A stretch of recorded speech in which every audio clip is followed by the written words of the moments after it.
Thanks very much for joining us for this edition of the Intermodal Logistics Podcast. I'm Kevin Baxter with my co-host today, InTech Logistics President, Shelley Austin. Hi, Shelley. Hey, Kevin. This is our first one, I think, that you've done since we came back from the live From lunch. Expo, yeah. From Expo, I yeah. know. So I got a break. yeah. A sabbatical of such. Welcome to our cold studio for the day. Yes, Shelley's prepared. I double layered. On this episode, though, we are diving into a couple of kind of big issues that have faced freight over this year and further back. But this year in particular, with the trade policy and how that's affecting supply chains and sustainability, how that's kind of shifting as a priority and how people should be approaching it, with a couple of surveys done by the folks over at Sphera. And to take us through all of that is our guest today, the VP of Product Management, Scott Lehmann. Scott, thanks very much for joining us. Yeah, thanks, Kevin. Thanks, Shelley. Yeah, I'm really happy to be here and looking forward to diving into the details. Great. So first off, tell us a little bit more. We like to do this with any guest that we have. Tell us a little bit more about your background in logistics and your position now. Okay, so as you mentioned, I'm at Sphera. I'm the Vice President of Product Management. So I really drive design and development of our risk intelligence and management solutions. And so this is really about helping companies proactively manage their supply chain, operational, and sustainability risk. And obviously, this has implications kind of at a deeper level of how it kind of gets down. And logistics is kind of the backbone of supply chain at the end of the day. And I've been doing this from probably just over 3 decades of really, let's say, playing in the intersection of risk and data and technologies, helping companies anticipate and mitigate and manage risk and disruption before it hits, and then if it does hit, try and minimize the consequences of that impact. So, I mean, for the amount of time that you've been doing it, I'm sure things have evolved quite a bit in that space. In some ways, yes. In some ways, no. I mean, in some ways, let's say that there's always a challenge with adoption of technology and how. I mean, in many ways, it's easier said than done. To get it to work kind of seamlessly. I think where we're reaching, and we'll probably dig into this in some of the results, especially where AI comes in, of how that can really potentially be that game changer that really helps to connect the dots, especially when you're dealing with so many data points and trying to figure out how do you connect the dots? How do you, let's say, get the insight you need to be able to act? Because I think that's the challenge of being able to act in the right way to head things off before they really impact. Mm. So we talked a little bit about your background. Tell us a little bit more about how Sphera handles, a variety of things with the logistics space. Well, I mean, we're an enterprise software company, so a SaaS company, software as a service, and we've been around through our acquired companies. We have a lot of acquired companies over the years for going back to the late 90s in many cases. And we operate within sustainability, operational risk, and within supply chain resilience. And at a high level, what we really do is combine what we call data intelligence or the data, the insight, the subject matter expertise that we have across these fields, and the technology to really help organizations to understand where their vulnerabilities are or their risks are, connect the dots for them, and then, as I mentioned before, then enable that action and that resolution, and so that they can get better over time. Because ultimately, this is really about decision making, decision support. How can they make better, more confident decisions to run safer, more efficient, more sustainable businesses that, of course, protect the top line or help grow the top line, the bottom line, and importantly, ensure that they comply with regulation and, let's say, establish brand trust or continue to build on the brand trust. Because in this day and age, especially with interconnected supply chains or in the global world, there's lots of risk to reputation as well. And so that seems like a good segue into this survey, the first piece that we're going to talk about today. And obviously, this year has seen some changes in the international trade space with some new policy decisions being made. And Sphera has done a recent survey talking to some leaders in the supply chain space, talking about their experiences handling those changes. So what are sort of speaking of top line, what are some of the top line takeaways that you had from that survey? Well, I think maybe just before I kind of get into some of those kind of top line details, I think maybe it's kind of good to maybe set the scene a little bit. It's definitely been Mhm. a roller coaster of a last year per se, or Mhm. last 11 months. And some days it feels like everything everywhere all at once. Once you think things are settled, the next day something changes. Now we're again, reading stuff about soybeans, and the deal with China might not be on or might be off again, and rare earth stuff. Everything's changing. But in some ways, it's not that things just suddenly changed. I think they did to some degree, but it's that things are accelerating. We've been kind of building, and many of the way that we see this, we've been building to this for some time over the last, let's say, decade or so. And so obviously global linear just-in-time supply chains are really under pressure, and in many cases breaking down. And part of this environment of this fragmentation, volatility, with alliances shifting, uncertainty. It when it happened during kind of the pandemic, that's when supply chain became kind of synonymous, became a household term. Anyone and everyone Yeah. was using it, and it was more these were events that were happening. Now it really is part of the operating environment, because if you look at terrorists being used as weaponized in interdependence, but we also have from other areas where regulation is being used as a way to keep things out, change behavior of companies and countries. We look at localized content. So all of these things have been there. You then look at concentrated inputs where certain regions or countries dominate, for example, rare earths or processing or semiconductors. And so but now you add that kind of potential weaponization and national security or geopolitical layer to it. And of course, it then has all these financial impacts on suppliers and supply paths. And some of the old playbooks of how we've maximized efficiency, these are maybe no longer apply, they have to change.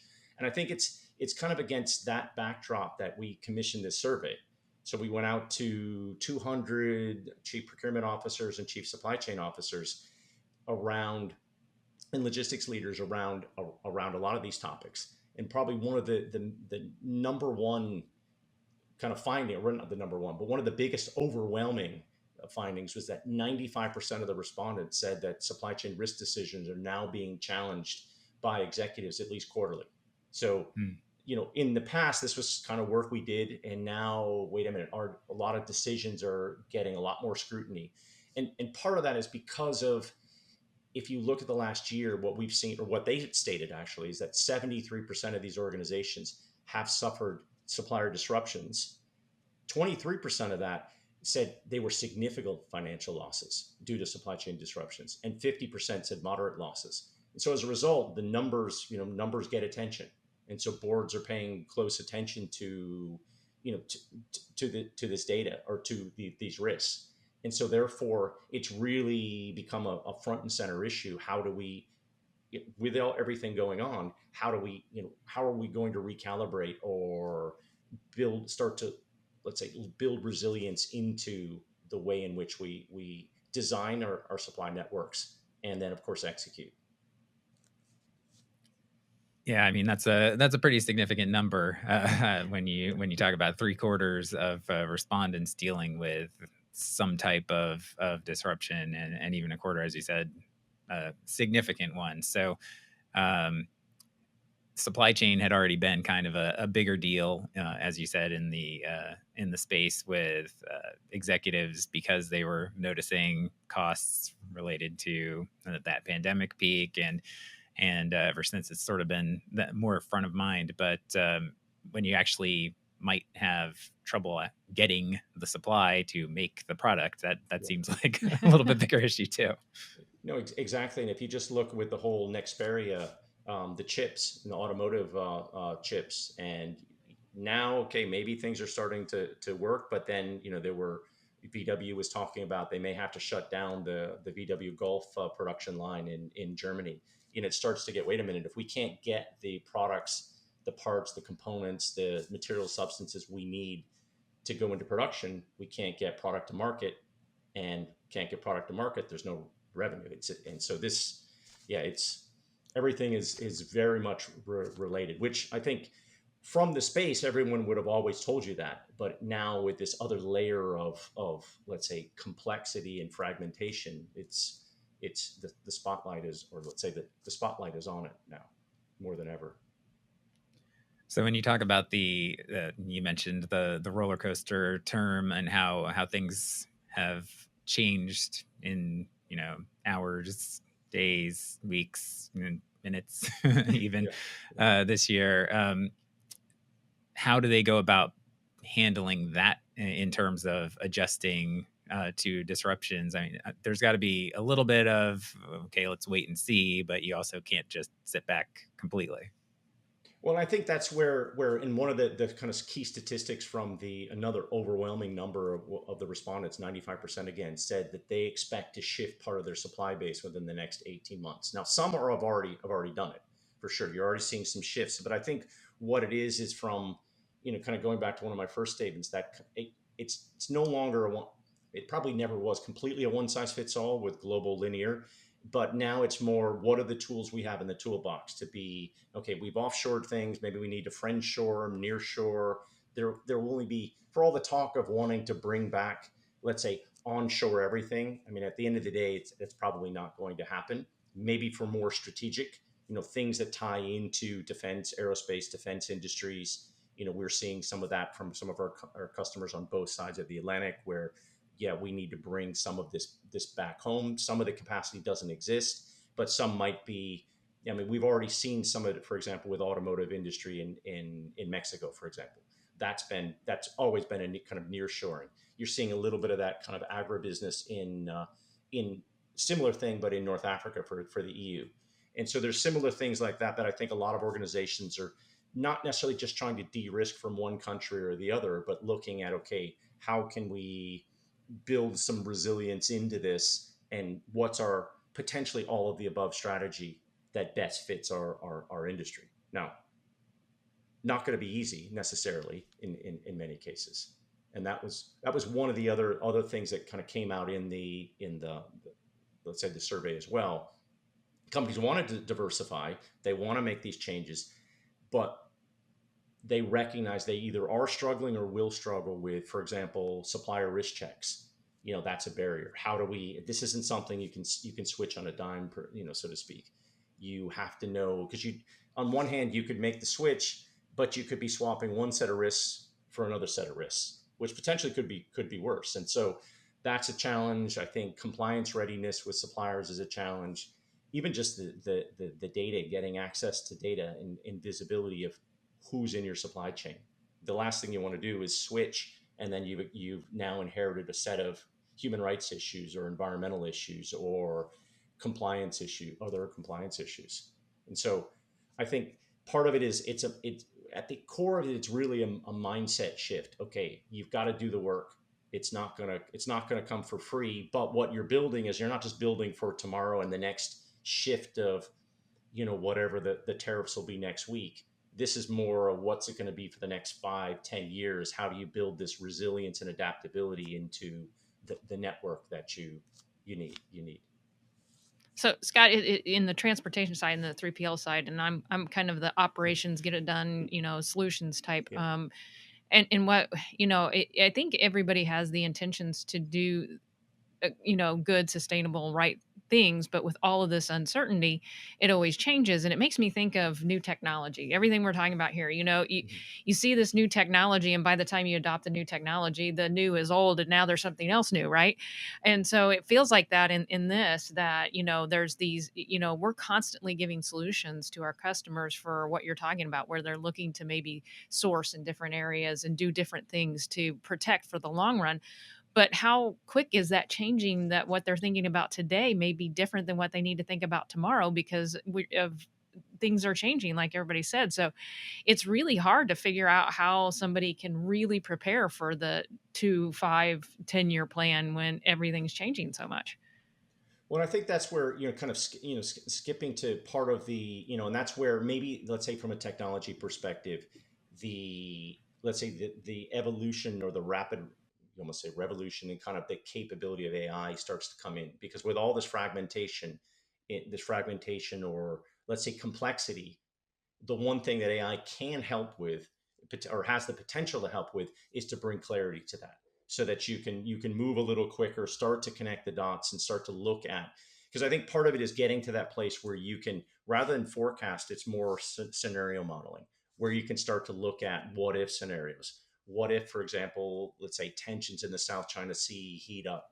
What would we do in these cases? And I think that's, in some ways it's interesting, because in part of kind of my background comes from more operational risk in the industrial side of things, and it's normal to do these very complex risk assessments with what happens if this happens, if this piece of equipment fails or that happens. And so some of it kind of bringing that scenario modeling in, what do we do in this case? And in some cases with some of our customers, they've actually taken or using what's happening as a way to look at their product base and say, are these the products that we want to continue with? Or has this just been something, and it's just because logistically this doesn't make sense, in a volatile world. Yeah, maybe this isn't the best product line we understand. So I think there's a kind of top to bottom looking at it. I think the change in, and we can get into the challenges as well from the technology adoption, because it's never easy per se. But let's say it's getting, I think, with the potential that AI can offer, to start to connect disparate data, bring things together, ask natural language questions of, let's say, all of this data. What should we do in this case? You can't let it do it on its own. You need somebody who knows what they're looking at, generally speaking, to make those decisions. But that really kind of comes, how can AI amplify the expertise you already have, and how does it connect those dots? And so that's where, I think that's where some of in the survey, some of the let's say the respondents are looking, that they're kind of seeing that, okay, this may be the way in which we can do this in a much more efficient way than we've done with technology in the past. Yeah, I mean, the AI piece is obviously, going back to the time that you've spent in this space over the years. AI has now really pushed to the forefront as a solution that's continuing to improve, and adoption is, I think, starting to become more accepted by a lot of Yeah. folks. But for this particular issue, then the adjusting supply chains, all of that. How are people looking at using AI to get them to that point? Well, I think part of it is there's a lot of data, or a lot of, let's say information out there. It's just hard to go and get it. It's hard to then assimilate it, bring it back together to really understand. Okay, what does it mean? So in some ways, we've been on, let's say, the supply chain risk management solution we've been using AI and machine learning for 12, 13 years now. And part of it was just to do media monitoring, to look at the potential disruptions across, whether it's cybersecurity, geopolitical, delivery, logistics, ports issues, all of that, and to create risk alerts. But one of the big kind of, and risk alerts were great for a while, but the challenge is there's just too much information. So part of it, what we've been working on, taking, okay, great, we could narrow down, really funnel down what was important, or try to narrow it down, because there's too much noise. But part of it really now is, well, I don't even have time for those alerts. Kind of we see from customers, tell me what it means, tell me what I should do about it. So part of it is, okay, this is almost more on the reactive. So things are happening. Great. So you can give me early warning, and you can tell me what I need to do. I mean, generally speaking, there's a kind of set playbooks of what you can kind of do about it. But that's more the kind of reactive. But then the next, I think, phase with this is, okay, how do we start to get more proactive and start to anticipate things, long, like that wave out on the horizon, long before something happens and there's a threat to kind of one of our supply paths or supply chains, or critical, that affects one of our critical, products, for example. And so part of it is starting to anticipate that. But I think one of the challenges you see is, let's say, from that risk perspective, the criticality of the suppliers. What's that impact? And really starting, because in some ways you do have, coming back to the technology, data held in different systems and different silos. And how do we measure criticality? Criticality, it could be, here's our spend data on this, but it could also be, maybe it's not a ton of spend, but without this component, the production line stops. We can't actually finish the product. So I think part of it is looking at that and understanding the impact. What's the impact to specific suppliers? And then looking at, okay, where is that important and where can we build up? Do we need dual sourcing strategies or multiple sourcing strategies in those, so that if there is a disruption, we're not going to necessarily miss a beat. We have those contingency plans in, or we've kind of spread our risk around. And part of this now is more, it can be more expensive. And I think that's part of the challenge that traditionally, well, yeah, cost was king and we've got to optimize for cost. But the disruption impact, going back to the 73%, this is going to get, and this is going to get attention from up above, from the board. This is going to impact potentially the top line and revenue. So therefore, what are those proactive strategies that we can have? Now, in some cases, there is no strategy. It's sole source or it's single source. We don't have it. But knowing that and calling those risks out, I think it's what's probably good here is it's starting to bring visibility to this was just one part of the business that maybe we just assumed always would work. And there's a lot of kind of sweat, hard work, sweat and tears and efforts that went into making this run behind the scenes. And of course, when it didn't work because of things, people noticed. But now I think maybe it's getting, in some ways, the attention it deserves because of how critical it is to enabling, let's say, a company's entire business. Because if you can't get the inputs to your product or what you're producing, you have no business at the end of the day. Yeah, I mean, that's always the adversity sometimes brings opportunity. So you're at a situation where maybe a little bit of complacency set in, and this is how we do it. We don't even have to think about this. Now, maybe more companies out of necessity, but also looking forward are benefiting from potentially looking at these disruptions and ways to approach them in the future. And I think there's opportunity too for, let's say, kind of professionals in the space to really, how do we build something that's fit for the purpose, for the, let's say, the new reality. And that's where we saw some of the supporting data in the study, where I think 65% of companies are looking at expanding what they already do in kind of, let's say, digital risk management across kind of the entire supply chain. Maybe 31% are saying they're going to look at AI and operational decisions, and another 29% in kind of strategic ones. And of course, you do have pressure coming down from boards. How are we going to use AI? How are we going to use AI to get better? But the key thing is you've got to, I think in all these use cases, it's got to be tied to tangible benefits, practical use cases. It's not just, and that's maybe been some of the challenge. It's always the challenge with technology that, oh, here's this great new thing. Great. It's, after the novelty factor wears off, well, what tangible value, is it going to provide us? How does it help us? And I think that's where, let's say, leaders need to really make that case and work with vendors and make vendors really kind of push them. Okay, how can we tie this to the return I need to show? How does this make me better? Because I think that's been some of the challenge. And then really just be kind of open and transparent. What do we need to deal with internally? Because I've had some conversations with organizations who are, we don't have the people. We can't manage this. We can't do this. You have to do the work. And because the technology is there's no magic easy button, unfortunately.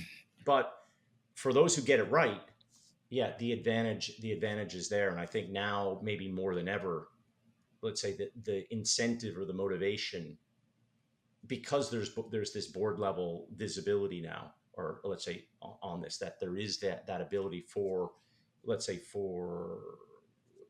leaders within logistics and procurement and supply chain to stake out, okay, here's where we're going and here's why we're going to do it. And here's how it supports, the resilience that you expect up above. Well, in the leadership of some companies, the idea of using AI now is almost in vogue, but without so if you do have a solution that uses AI and you know that it works, then you're probably going to have an easier time getting them to sign on to it right now, because there's just this idea that, oh, we're a company X, we need to use AI for something. Yeah. But one of the big challenges though can be, and this was there's kind of an interesting thing in the data about this. One of the big challenges is that yes, from up above, there is that push forward, and we had I think 98% of leaders believe they have accurate supplier data. But when we look at kind of disruption, and we look at there definitely is a kind of a reality gap here. But on the flip side, also 48% said that their data remains siloed across departments. So that's one of the challenges as well. That, okay, wait a minute. Yes, we have good supplier data, yet it's siloed. Systems aren't talking to each other. When, it's not there at the time of need when, let's say, your teams need it to make those decisions. I think there's that, and then I think there's a lot of other data out there that, let's say, the old methods of collecting data, there isn't. I mean, we've had some customers say, okay, when we're looking for alternate suppliers, we just go to the internet, and which kind of natural, as opposed to how do I get that insight? And that's kind of where we're looking to do, is how can we build much more, let's say, supplier insight. So if you're looking for alternate suppliers for, let's say, camshafts in the EU, so on the automotive side or the truck side, here's where you can find, here's what we know about them from a risk perspective, from a sustainability perspective, from a compliance perspective, of starting to bring, because we collect all of this data over time on suppliers from, generally speaking, publicly available information that's out there, but no one has time to go and collect that on their own. So that's part of where, but that's what the expectation. I need to know, number one, who and what's in my supply chain, but what's the risk exposure. But I also would like to know for alternate suppliers, because if I'm looking for somebody who, for example, is financially viable, supplies something similar, and they also have they have a sustainable business, or they're from a compliance or sustainability perspective, they're strong. Where do I get that information today? It's difficult, and that's where one of the things that we're working on to help drive that. And then, because then the other thing you're looking, okay, logistically, how does that then impact where they're located? Are there port issues? Are there other issues? Are there natural hazard issues that could impact? Because they could be perfect, but could be in the wrong location as well. And you don't want to, as I mentioned before, trade one set of risks for a new set of risks that you weren't aware of or ready for. Yeah, so it kind of builds in that whole package to be able to make that informed decision about when you make some shifts. Then, yeah, exactly.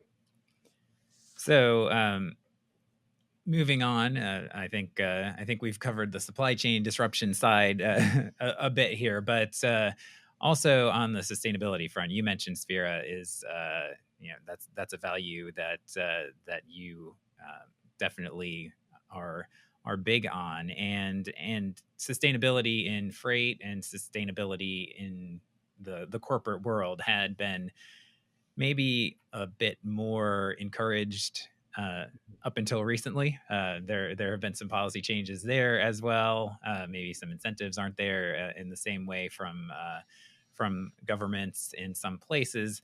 So going back to the survey here, there was another survey that Sphera commissioned this year to sort of take the temperature of sustainability and where that stands in the industry. Yeah, so I think what we see is, okay, if you kind of break down the companies in terms of what's their kind of posture moving forward, it kind of breaks down into three things. We call one group the accelerators, who at 40%, who are doubling down. They see it as a long-term value driver. They're not really kind of going away from it. You see what we call the maintainers, which are basically, they're going to hold steady with more or less kind of what they're doing, not going to accelerate, maybe taking the foot off the gas a little bit. Some of them had made big kind of claims, we're going to be net zero by X, by 20, whatever. And now they're like, well, maybe we didn't know what we were talking, we didn't know what was involved, but we're still moving ahead on that. And then you've got, of course, the ones who are like, well, we don't need to do anything anymore. What we call the retrenchers, who, pulling back. Now, I think, in many ways, it's interesting because yes, the current administration has kind of pulled back from some of that. But even when you look at the EU, that this morning, I believe in the EU Parliament voted for on CSRD, which is one of the corporate disclosure reporting, and then CSDDD, which is the supply chain one. They raised the size of the company yet again who it would apply to. So they've kind of backed off a little bit from it, and part of it's because of some of the economic realities that in especially in Germany, with the big industrial companies. So there's a little bit of that, but I think generally speaking, I think one of the important things and is how this then ties into how it ties into business objectives. So kind of speaking with one of our kind of industry affiliates or joint kind of partners we do some stuff on the sustainability side with, and they were talking about a lot of conversations with kind of chief sustainability officers at New York Climate Week just I think a few weeks ago.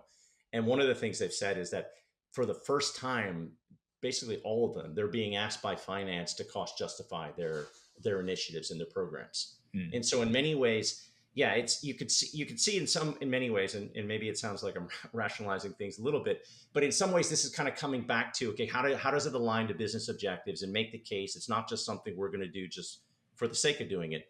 But I think there's some really, especially when you get to logistics, there's some really important things in transportation management and cost management with sustainability, because energy use, transportation, those are probably some of the two, let's say, sort of low-hanging fruit to a degree of where, okay, if we can optimize transportation, optimize let's say shipping and freight, and not have to get into emergency freight, and make sure that we can plan this out a lot better, it can kind of be win-win with cost optimization, obviously emissions management, and potentially ultimately with the kind of EBITDAs as well.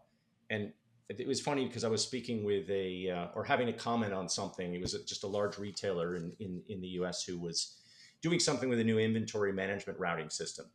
And one of the things that was interesting, the way it was kind of positioned to me is, oh, this would be great because the shoppers there would really care about sustainability. I don't know. I've been there before. I'm not sure that I think the shoppers care more about cost than anything. But but on the flip side, this is exactly one of those things that it could be win for everyone. Because if you could optimize the inventory routing and your transportation to make sure you got the right product on the right shelves at the right price, you're helping the consumer, you're helping your top line, and you're optimizing your transportation from an emissions perspective. So I think in some ways that's one of those kind of use cases of how you align this and work with where sustainability needs to work more directly with logistics, especially on some of this, because there are opportunities for sure to start to make sure that it doesn't just become an afterthought, and it can become one of those longer term value drivers. Yeah, it's interesting that you mention a retailer, because I mean, certain places have a customer base that will be sort of all in, continuing to be that aggressive push. The sustainability for sustainability's sake is actually a selling point, whereas, as you said, other ones, it is really down to that bottom line price. But then I think one of the areas that kind of cuts across everybody, and it comes back to that, if you're recalibrating supply chains and you're changing, what you don't want to is you don't want child labor, you don't want forced labor, human slavery, you don't want, I guess, what I would call explicit environmental contamination, arsenic contaminate your supplier. You don't want, number one, you don't want it in general, but for your brand. Yeah. And if you're a known brand, this is just something you don't want. And, obviously in the 90s, one of the kind of big athletic kind of footwear companies was associated with that, did a lot of work to kind of try and get the child labor out of its supply chain.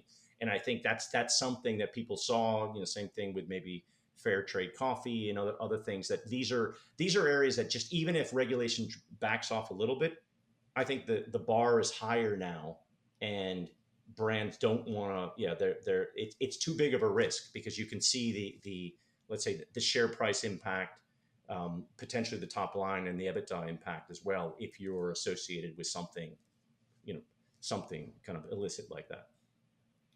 Well, and because policies always shift, for those who have sort of Yeah. backed off a little bit, they don't want to back off too far because the Yeah. things can shift right back the other direction pretty quick.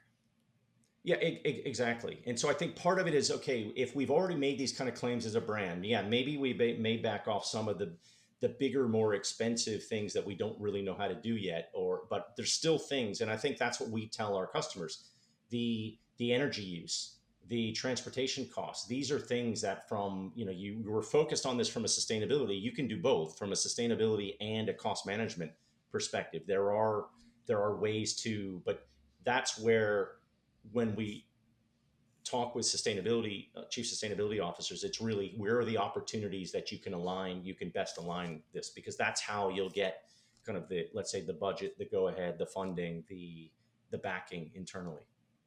I think what's interesting is, I don't know, a couple of years ago, when sustainability was like the big thing, and we were all for intermodal, right? Sustainable transportation service, and but a lot of companies, it was a tagline, right? It was a Right. tagline for them. And I think this brings out the ones that truly were hanging their hat on sustainable practices, because they can keep some of those. But the ones that were using it as a tagline, maybe they weren't having those practices. So it's a little bit harder for them to, maintain, and they may be falling a little bit down on the ladder of when it comes circled back around. Yeah, exactly. And I think we kind of refer to that as greenwashing. You've got AI washing as well. So there's, from a vendor perspective, a lot of AI washing, but yeah, it will be much harder because they didn't really build in the practices. It was probably more marketing than anything else. And as we know, things kind of ebb and flow, or tides turn and cycles happen. But I think the trajectory is still in its particular direction. Yeah. Even if it's slowing down, a little bit. Yeah, well, I mean, you talked about the transportation piece, and Shelley mentioned intermodal. So yes, if you're all aligned and you're planning things out, then you can go ocean, you can go intermodal, you can allow everything to move at the time that it needs to move, and you don't have to scramble to do air as much, which is Yeah. then more expensive and worse for the environment. So yeah, you definitely see how that can all align. So how do people go about getting that alignment? Just like we were talking about, making those adjustments in supply chain strategies and supplier strategies. How are people going about getting that sustainability person to work with the logistics people, to work with all that? Well, one of the interesting things that we kind of do, so on one of our kind of supply chain solution areas, we're helping organizations collect, let's call it, either collect or calculate kind of product carbon footprints on the kind of inputs that go into their production. And as part of that calculation, we're actually doing the packaging, the transportation cost, the packaging, the energy usage. And then that goes into another kind of tool set that we have called life cycle assessment, which is basically how, from kind of cradle to grave, that product that we produce. And one of the things that's interesting is, on that LCA is the kind of acronym for it. It's not just about the product carbon footprint. It's also about the packaging. It's kind of that total cost of ownership, and how we can kind of, in that whole package. And the idea here is, if we're collecting that supplier primary data, we're getting a much more accurate picture of that. And it could come into, transportation costs down through the supply chain. This may be, if you're working in partnership with suppliers, especially on kind of critical, how can we end to end improve the kind of transportation aspect, the packaging aspect, which will then kind of tie together. And that's where I think, in some ways, in the past, you had seen maybe the practitioners in this area just very much focused in on kind of the carbon only, and just not really looking at it from a cost optimization perspective, but just looking at from the emissions. And now they're starting to kind of think bigger and say, well, wait a minute, even in product design, this is something that we should look at this end to end. And I mean, we've seen it kind of backfire, kind of work, where certain vendors had produced let's say the much lower emissions product, and now at a much higher price. And they've seen kind of the market, well, people don't really want to pay that premium on it. And so I think that the kind of maybe the right sizing of it is, okay, how do we then from, as I mentioned before, this cost optimization, especially with the transportation and the packaging and the way in which in the energy use, how can we make those adjustments to kind of balance the emissions and the cost aspect of it out? Great. So we've talked about a couple things Sphera does, but how can people learn more and work with you? Yeah, I mean, probably the easiest way is to visit the website. So Sphera.com, where there's research, there's insights, there's best practices on sustainability, risk management, supply chain. We've got events that we do both in person as well as web events. I think there's a number of kind of on the risk side, risk barometer, let's say web events or webinars that we have coming up starting next week for the next couple of weeks. We also have an annual risk report that we put out every year on supply chain, which will be coming out. Usually comes out in the spring. So I think those would probably be the best ways in which someone can find out more about us. All right, Scott, great. Thanks very much for taking the time to speak with us today. Yeah, no, thanks for having me on. It was a great time.